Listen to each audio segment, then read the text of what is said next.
Hey, well done to Canberra. They got the minor title and incredible achievement.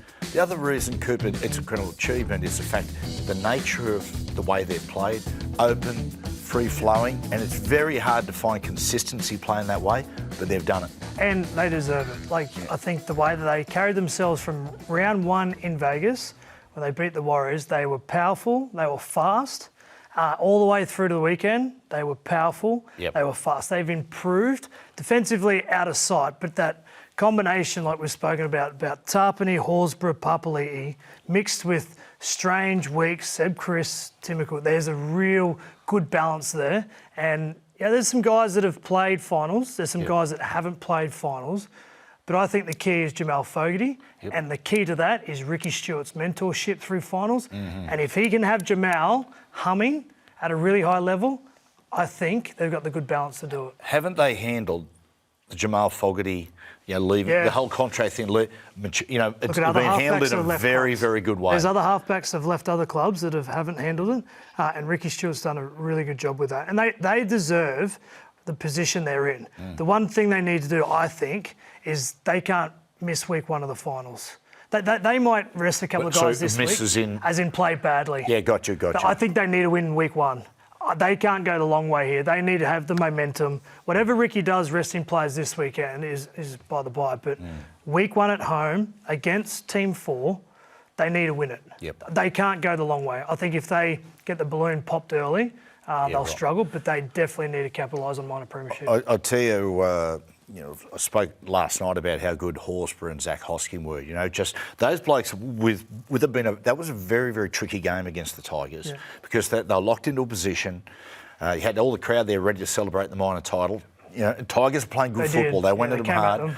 I reckon the bloke who was monumental in getting the win was Josh Papali'i. His second stint was really, really special. And, it's just this impact, I think, that got him home at a crucial time. Yeah, and I think he will, in terms of his leadership and experience through the finals, he's the one guy that's done it all, really. So if there's a conversation to be had with Ethan Strange, go have a conversation with Papali'i. If there's something for the outside backs to go say, hey, what's finals footy like? What do I need to get ready for? Go speak to that man. He knows. And he did it for Queensland only a couple of months ago. He came back and did it again. So he's a big part of it. Tell me about Ethan Strange. I really like what Ethan Strange has done, right? He can run, he can do all these great things, good defender. But there was one moment when Skelton hit him on the weekend with everything. Absolutely wiped him out. Bang. Most halfbacks get up, roll around, stay on the ground, look for the trainer to come and get. He got up and smiled. I would sign that kid for a long contract off the back of that. That character. Because halves that can handle physicality can go into the line and create space, will be a threat to run most times, and he got up and thought he was a chance of scoring a try. That moment then just showed me this kid's got it in spades. It's a core requirement for a playmaker to be able to cop a lick like that occasionally. If you shovel the ball sideways and step away from contact, you're not going to be effective at your role. But he loves it. Well, that moment of him getting up tells me that he's not afraid to make a tackle. He's not afraid to run to get hit. And if that's your mindset with a half, you can create a lot of stuff off the back of that. That was the old school credo that since the game was played is you get to your feet, do not show the opponent that you're injured. Get up and show some character. He did it there. We saw Jaden Campbell get that little nudge. Might have cost the Titans a game, but it's that personal pride. And Skelton hit him with everything. Absolutely wowed him. But in that moment, I said, mate, sign this kid up for as long as you want. Hey, Melbourne and the Roosters. Firstly on Melbourne. Concede 40 points in the second half. The worst. Most in all time. Most second half points all time. Coops, it was Craig's 600, milestone game, 600th game. And I just, where did that come from? Actually, a question before we go. It was a really busy week for Bellyache. He had numerous things. They had the big night with people coming from, all over Australia to celebrate it. But apparently he had a couple of other functions as well. Do you reckon Bellyache would look back and go, okay, was there something in my preparation? Yes, there would be. He won't ever do that again. This might be really strange, but 40 points in the second half is alarming. But I'm going to say this, I'm not too worried. If I'm a Melbourne Storm fan, I wouldn't be too worried. Yes, there's moments of defence and poor decisions and lacking of effort and things like that.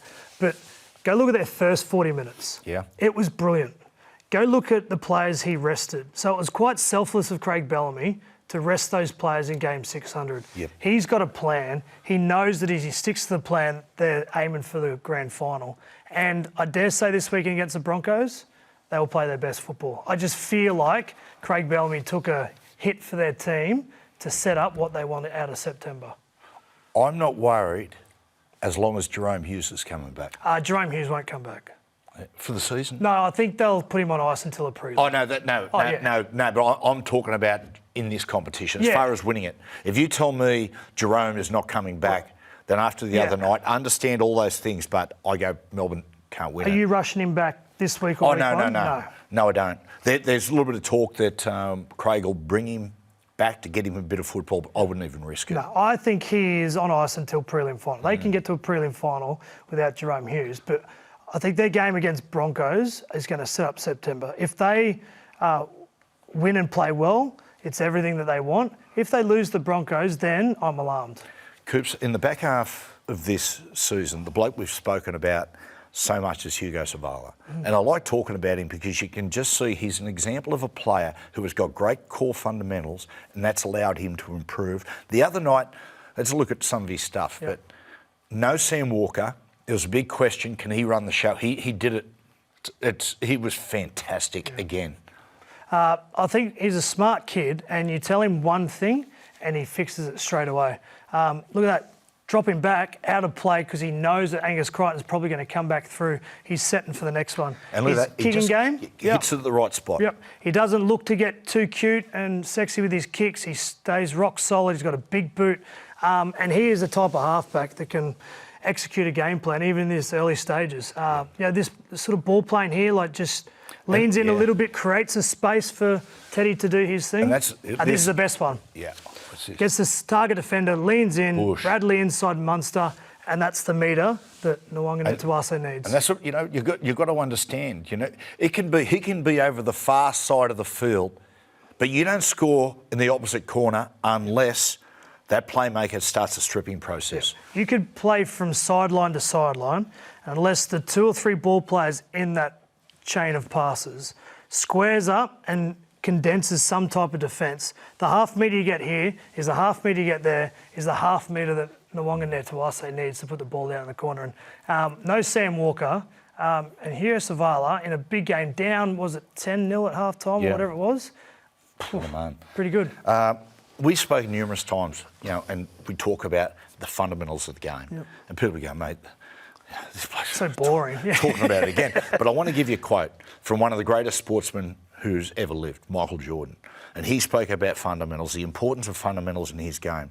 His quote was, the importance of mastering basics like footwork, ball handling and shooting form is the foundation of improvement and excellence.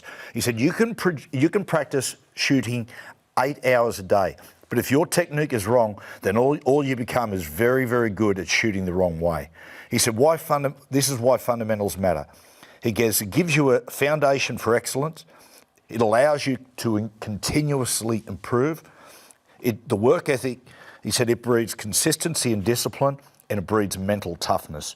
Always think, do the basics better. So, let me get this right. Are you comparing Hugo Savala to Michael Jordan? Have you ever seen him slam dunk? Totally agree with the fundamental piece.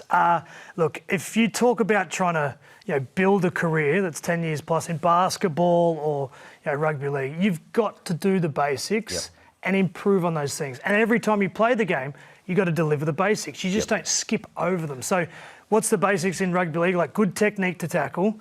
If you're a half, it's good kicking technique. And understand the nuance of ball playing. I'll give you a rap here. Without you sort of mentoring me earlier, I probably didn't understand the nuances of ball playing. Totally agree. There we go.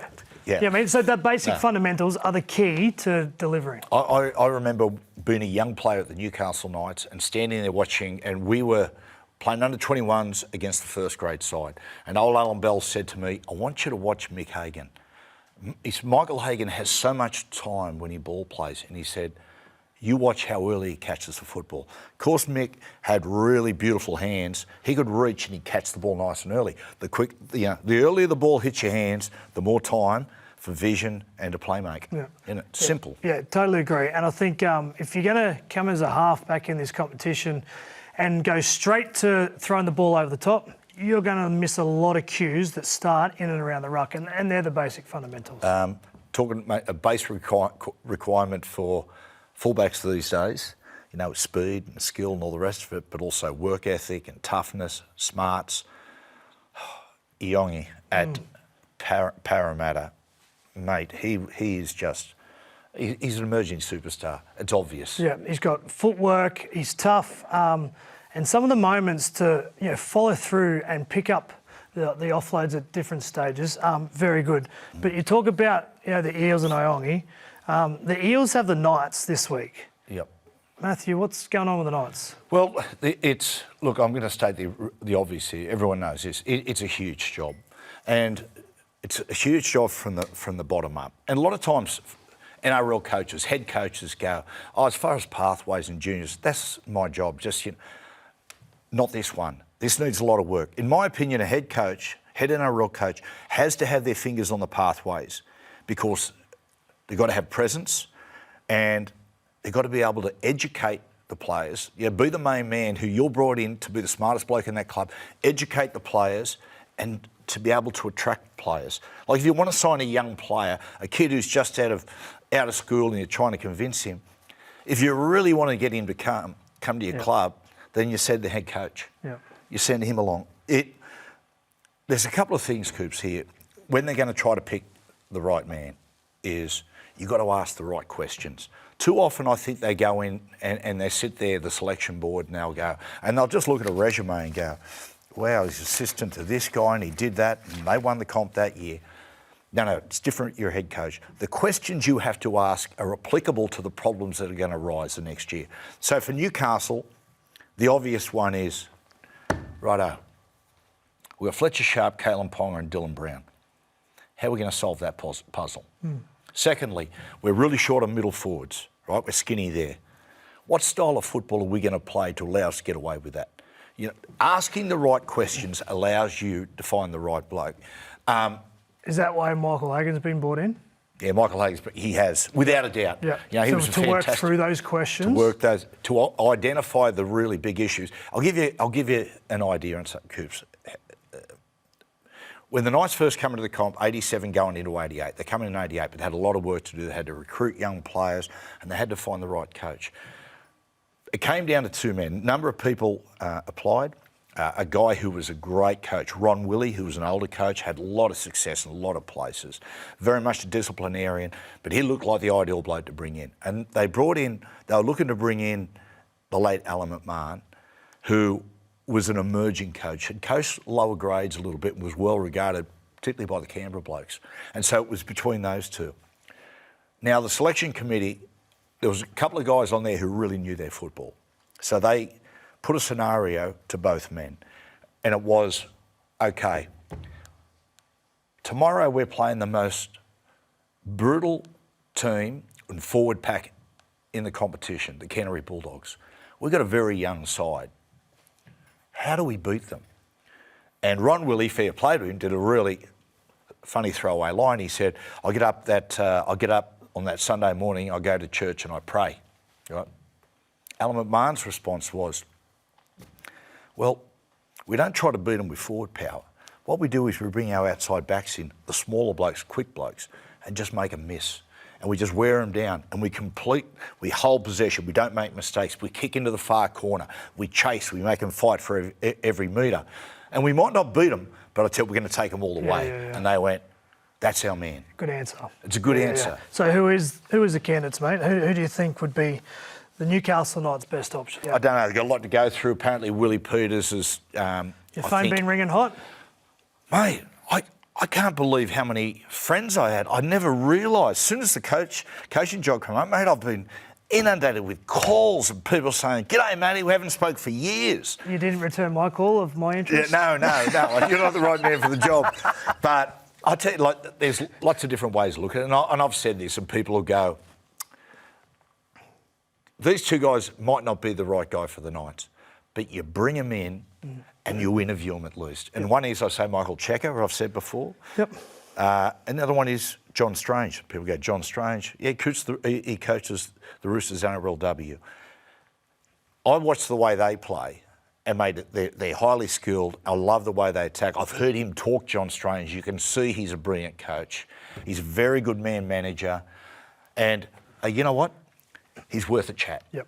I think, from my opinion, you'd have to do some very good research, from very good DD on the Newcastle Knights, because there's some gaps in their program from the top all the way through, list, playing ability, and you'd have to be supremely confident that you can turn that around, because I think there's a lot of work to do. A lot of work to do. Yep. It's a big job. Yep. What do you think about the Broncos? To the point, Reece Walsh. I'll tell you what, like, when Adam Reynolds went down with Ezra Mam a few weeks ago, everyone thought, oh, this kids are the Broncos, and they've played some teams or whatever, I get that. But I tell you what, Reece Walsh has stood up. And the big thing about it is, you know, how do you coach Reece Walsh, right? On the weekend, he threw a pass before halftime that set up a try. This one here, that is absolutely mind-blowing, how he's got that skill to do that on the stroke of halftime. No look, pressure coming. He throws the ball over the top and then scores a try in the corner.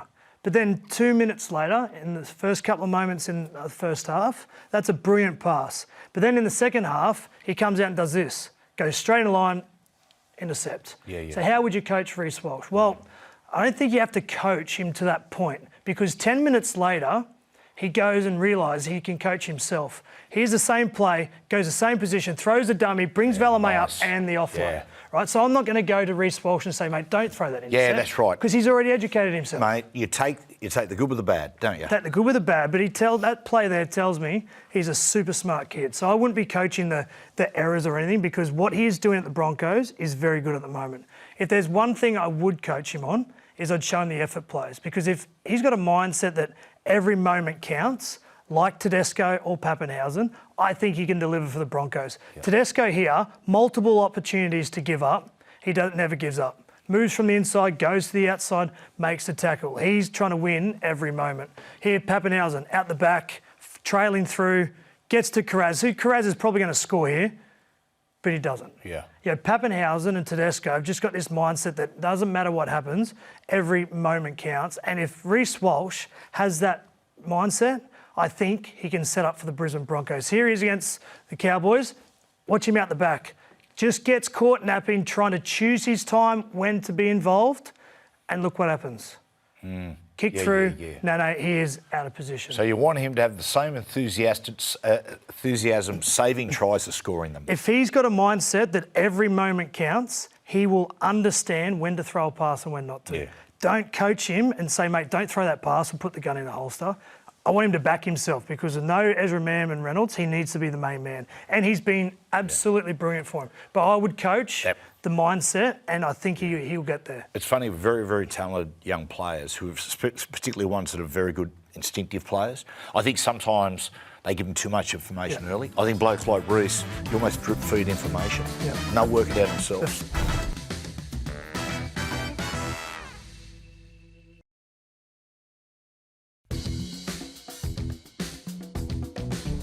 The Dogs. They got a lot of criticism the other night coming out, people say, but I'm being fair to the Dogs here, and Dogs up against Penrith. It's a game that the Dogs plays, if they're being completely honest, would have been very hard to get excited about. You know, there was, you win by 40. Of course you won by 40. You're playing all these young guys, you know. And it's funny, you know, when you play side like the other night, I think most cases, Coops, when you go into games that people say it's a fait accompli, you're going to win, you're just going to roll over those guys. It's funny, you almost always try to beat them with your attack. That makes sense? And there's a subconscious thought in players that just 5% off. That's right. That's all that's needed. But I will say this about the Dogs the other night, that they played like they were just playing another jersey. They were playing like, what's our style? And they actually did all the fundamentals really well in the first half. High completion rate, early kicking, did all those things as if it was September. and started scoring points at different stages. So, look, they're not playing to the level they were at the start of the year. Yeah. But I thought they were okay against Penrith. One thing I did like is you could see, I mean, Lachlan Galvin's been searching for combinations. I think he's found his man, without a doubt, Jacob Preston. That has really formed well. But there's better back rollers like Kickow or Eli Cartel or Angus Cronk, guys with more skill and physicality. But as a half, I just want a back row who's reliable. Yeah. Tell him to be in the right spot at the right time. I can pick apart my passing game off the back of that. And there was a combination against Penrith that they smashed that hole all night, and Preston just kept turning up for him. And they've developed a good combo on that right side. Yeah, they have. Because there is that left side Burton kick out. They need something else on the right. Yep. And they're starting to get it done with these two. I tell you who else is good. An old teammate of yours, Tupanua. Yeah. Tupanua, Mike, jeez. He is the only, I'll say with respect, but he's the player that the Bulldogs in the forward pack that's got leg speed, power, and that the opposition would be wary of every time he touches the football. The combination of him and Kurt Mann on the weekend was a point of difference. Like, I really liked that combination after 20 or 30 minutes. This one here, like that, it's a great as a ball player, you just give it to him every time. He is shot out of a cannon there. Yeah. So I think he is a big part of what the Bulldogs want to do, because they do lack a bit of power and physicality. He's the man. Look at that. Jeez, mate. He takes them stopping. He doesn't know when he's tackled. Yep. Raiders can rest players. Yep. Storm, we're going, will he rest all of them? But it's going to rest the majority. Who else? The other side, Raiders. We've said about a few clubs. Penrith, they got a lot of criticism. I'll be honest, I'm Ivan. I rest the same players again. Do it again. I do it again. I'll tell you why they should do it again. Is they're trying to do something that no one else has even got close to doing for a long time. Their players are cooked. What I would do if I was Ivan Cleary is they play on Saturday afternoon. Broncos play Thursday night. Warriors and Roosters play Friday night. They're basically going to know what their scenario is by the time they play on Saturday.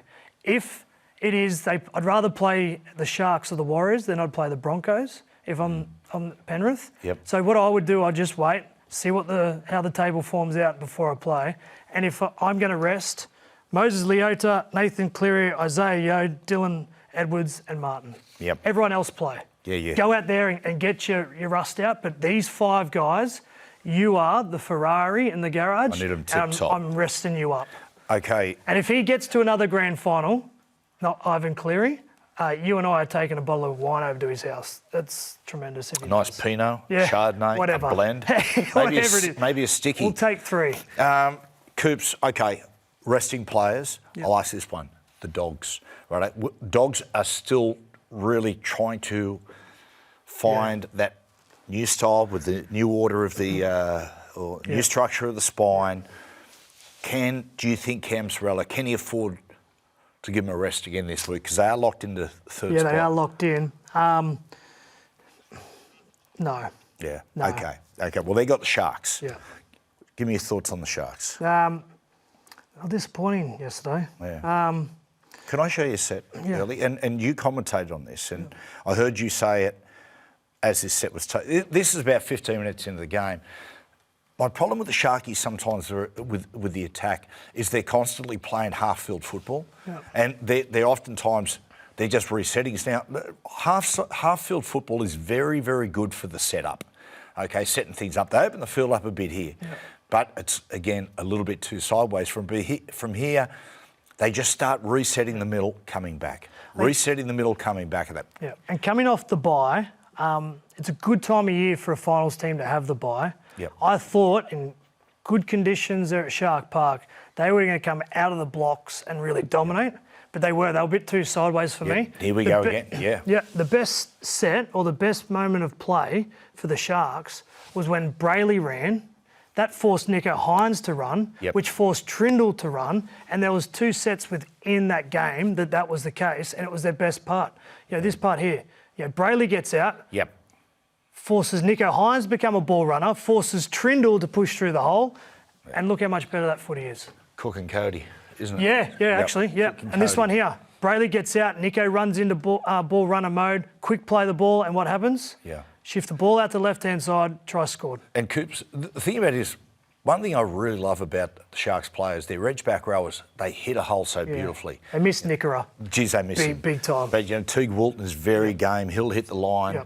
And so for that reason, to understand when you're playing half-field football, it's natural the holes are more narrow. If you can play a half field and hit them on one side, like we talk all the time, shot, it's also when you're playing for a long side, the holes another half metre wider, which suits the ability to play through them. Just fine. It's going to be an amazing final round, the way things have fallen into place.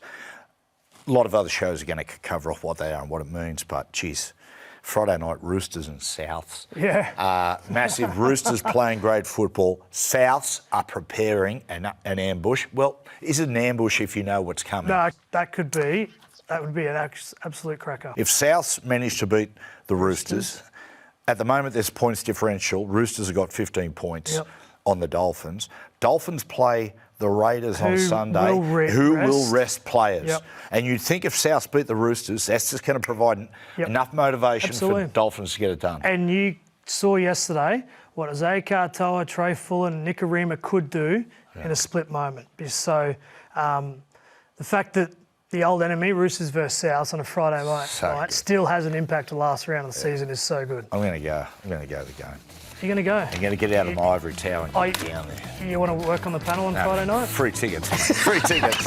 On your Coops.